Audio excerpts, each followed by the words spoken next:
body makes ketones, so they are one of the primary energy sources that our body can use, and actually really the only other main fuel that our brains can use.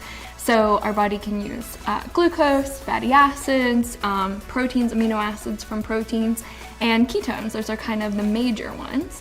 And the brain really can only use glucose and ketones though, for most of its energy. People report when they're in a metabolic state of ketosis feeling less hunger pains. So this is a really common response, is that people are not quite as driven to eat multiple meals a day and snack in between. So there's some appetite suppressing effects of ketosis commonly reported. People also tend to say that they experience more energy, so they don't get this kind of afternoon lull. We do know that having these wide swings in our glucose and insulin are probably contributing to these kind of post-meal sugar crash. So we think that there's data that suggests that's in part because of the rise and fall of blood glucose in your system, and so a state of ketosis is typically associated with more balanced and level glucose and insulin in your blood, and so a lot of people kind of say they don't have these major swings in their energy, which I think is a big benefit for a lot of people. Our research on exogenous ketones has focused on performance predominantly. So we've done a number of studies in athletes looking at their ability to perform intermittent running protocols, so that mimics, for example, team sports like soccer. And we've also looked at endurance athletes and their ability to run 10K performance. In both studies, we've also been interested in this idea: can exogenous ketone supplementation during exercise prevent the decline in cognitive function that tends to occur with high intensity sport?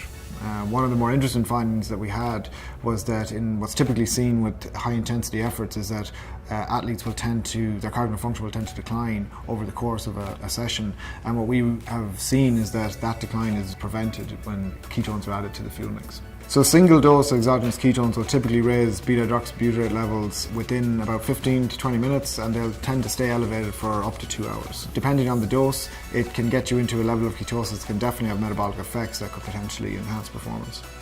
So there's probably an optimal range for BHB concentrations when it comes to things like enhancing recovery or improving performance.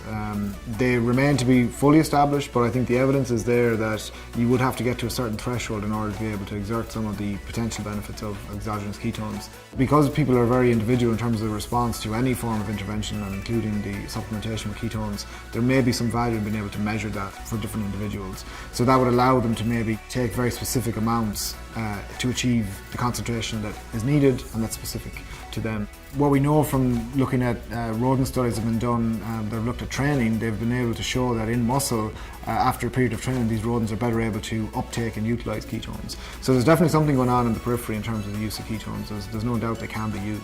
People are still doing research to understand the differences between ketosis induced by a dietary state of ketosis or fasting versus exogenous ketones. A lot of the research suggests that there are many overlapping paths. If ketones are present in the blood, they get taken up by the tissues and metabolized. And the longer they're present in the blood, the more enhanced or efficient that uptake and metabolism is going to be. So I'd say right now the data suggests that largely ketone metabolism is similar between, once the ketones are in the blood, they're going to have similar effects, at least for the effects that are mediated specifically by the ketone molecules themselves.